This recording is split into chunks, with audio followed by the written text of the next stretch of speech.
Today I'll tell you what I think about Danish people. I have been in Denmark for a little over 12 years and I think I have enough time and experience in the country to give you a full and honest opinion of, again, what I think about the Danes. I will specifically highlight 7 things, some great, some a bit more, let's say, interesting. And just remember, these are just my thoughts and opinion, they're just not facts. With that said, let's go. Number 1 is that Danes, and we can generalize also Scandinavians, look good. So you'll immediately notice that the moment you move into Denmark. So there's of course the tall, blonde, blue-eyed stereotype, and that's still true. And personally, for example, I find it attractive, but there are a lot of brunettes, dark-haired Danes that are also attractive as well. If there's such a thing as the attractiveness mean, meaning like the average of the people, I would say that in Denmark that's very high. And beyond hair color and the such, people also have nice features, like in their faces, they just look nice, and they also have good bodies. And you could see that in a place like Copenhagen or in Aarhus and so on, in the big cities, people just go and work out a lot. You see like the parks are full of people running in the morning and in the afternoon, people commute to work and to school and so on by bicycle, the gyms are always packed, and so on and so on. So all that hard work actually shows. And I say people as both women and men are attractive here, which is not always the case in all countries. I'm not into men myself, but hey, Danish guys, you also look good, so well done. And the last point on this is that people are also stylish, so they just not only laterally look good, but they also dress up nice. I personally love the way people dress up here. I kind of try to dress up like them as well. It's not that it's only all black here, but of course there are other styles and so on. But overall, I would say I just like the way people dress up here. In all cases, people have the time and the money to spend to look good, and they use it. You see it again, like they just have the opportunity to do this. And maybe you would have the same amount of time and money in other places, they would also look as nice as here, but no, that's why it is here. And if you're curious, yes, I am married, but to an Estonian, not to a Dane, but that's a different story. Number 2 is that their things look good. So just a corollary in a way to the last point. Denmark is famous for design, and again, in my opinion, the Danish design looks great, like across the board. I personally, again, really like it. And I know that some people don't, personally, again, I really like it. The obvious example is interior design. So Danish homes are like really nice. You can see the love of design that Danish have in their home. And if you would walk into a Danish home, some people say, right, and I agree with them as well, is that it could be like walking into the pages of an interior design magazine or something like that. It's connected that, of course, the home are the Hygge headquarters, but there's gonna be more on that later in the video. Design goes beyond home. For instance, like I noticed myself that when I download a Danish app or software or like a web or visit a website that has been built by Danes or by the Danish company, it almost always looks incomparably better, or is nicer looking and nicer user interface and so on than the alternatives. And of course, there's some exceptions, like I can just think of the app Aula, which all parents in Denmark will probably agree with me. That aside, again, like you could see like there's a Danish designers and Danish UI and so on in the apps themselves as well. I would say that this emphasis on design is not unique to Denmark or Scandinavia, but at least after seeing like 3/4 of the world myself, I can tell you that it's definitely not as important in other cultures. I have been saying now about the nice design and like even like nice clothes as well and so on. It's not just a high class or a luxury thing here, so it's not only for the very rich. Here, like people that are less well off can also have like nice design, and they also have a nice cozy house that looks nice. So it's just, I would think, cultural at some point. In a similar style, I would point maybe to Japan, that they have this emphasis on beauty and cleanliness, where again, like almost a whole society takes beauty and cleanliness really seriously. Not everyone, but again, most of the society.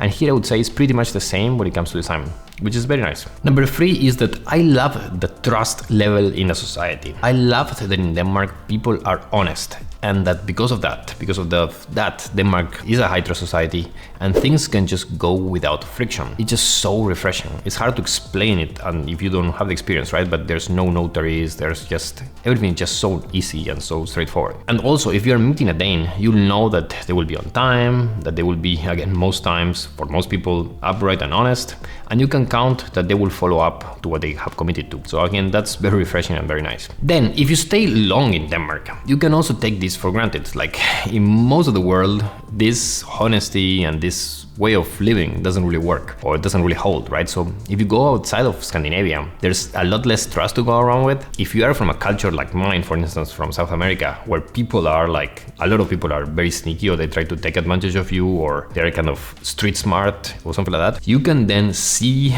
smell like sneakiness, or people trying to, be too smart around you and so on, from 100 miles away.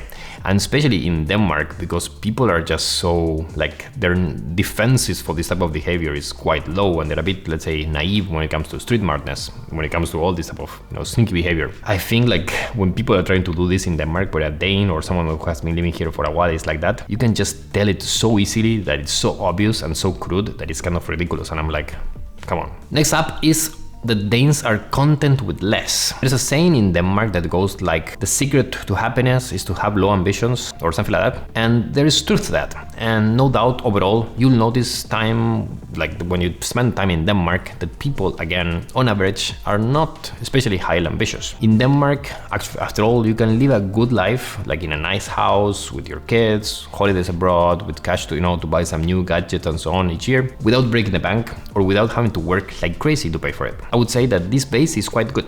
For most people, for most of the world, this in Denmark, actually, that really works. But if you're ambitious, if you want to go beyond that type of setup, right? In Denmark, like culturally and by design, if you're trying to be too ambitious, you'll be penalized. And this is literally. So for instance, when you start earning too much money, you'll be taxed 55% of your salary or something like that, like super high. On the same side, right? When you start becoming serious about investing your money, and let's say you want to be ambitious and like live from your investments as well and so on, you get taxed at 42% for your gains. And sometimes you'd even have to pay those gains even if you don't sell like your investments. So it's pretty crazy. By far the highest in the world. All this, in my eyes and in the eyes of many others, sends a clear message. It's like, if you are here in Denmark, great, but don't try too hard, because it's not going to be really worth it. Are there still very ambitious people in Denmark? Yes, no doubt about it. But on average, you'd say, and again, it comes from my experience of having lived in so many different places, you'll see less ambition. And personally, I have seen like the most gun-ho, or like I want to be rich type of friends I had from here in Denmark. They all just moved abroad. Just a thought, not that it's really bad, but it's something like, I was like, okay,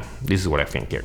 Number 5 is that the Danes are missing struggle. I think life in Denmark is just too easy. So I personally like it, and most people, also like it, in a sense that you can leave work early, you have the state that you can support you in case things go wrong, that again, that you don't need to have a fancy job to live a good life. Personally, myself, coming again from where I come and having seen so much of the world, I know that this is kind of a fantasy land, and that the world itself, and I will be quoting Game of Thrones here, can be dark and full of terrors. In Denmark, people by design are isolated as much from this darkness and terrors as possible, which means that when these bad things happen, and it will happen eventually, right? People just break. And then you see an enormous number of people, like relatively speaking, that have like mental health issues, that are stressed at work and so on, when, the same level of shocks, might not be impacting as many people in other places. And look, I'm not a psychologist or a sociologist or whatever, but I do think that for long-term health and anti-fragility, to quote Nassim Taleb, it's good to have certain struggles in your life. And while they're not nice, while they're going on, once you have been on the other side, you're kind of vaccinated for future struggles to come. And those struggles, again, will come. So bad times will come eventually, right? So I'll give a concrete example, right? So I remember when I was in Carlsberg before my current job, in a team of 7, at one point we had 4 colleagues taking stress leave at the same time while we were working on a complex project. Again, don't get me wrong, it was hard work, but it was nothing like the sorts of work I would get when I'm traveling to the US or Asia and so on. And people just broke. And that's sad. And in the context, you might think like, okay, maybe there's something that could be improved. Again, just a thought. Number 6 is that love of Hygge. So Hygge, for those of you who don't know, is kind of this unique Danish atmosphere and experience. It's like a combo of candles, fireplaces, blankets, hot drinks, nice design, good company, and more in a context of a dark and cold winter day. It's hard to be specific about Hygge, but hey, I have made a whole video about Hygge that's gonna be linked over here. And personally, I think Hygge is great. I love that as a nation, at some point people here said like, okay, we're stuck here, it's cold, wet and dark. We have like that type of days for months on end. What can we do to make it something that is as nice as possible so we can look forward to it? And hence Hygge. In a way, it's kind of this, the obstacle is the way type of mentality here, that you turn something that people like me will be like, oh, I don't really want to go for winter here. But all these type of things, maybe it's so nice that you were like, okay, I want to experience a little bit of the winter here. And I love that type of mentality. And looping back to design, right? So visit the Danish home in winter and it will be sometimes even nicer than the home would be in summer. Again, Danes didn't invent candles or the wooden tables or the wool blankets, but they surely have put together a really nice package that makes a use of all these things in a really great way. 7 and last is that Danes just think too highly of Denmark.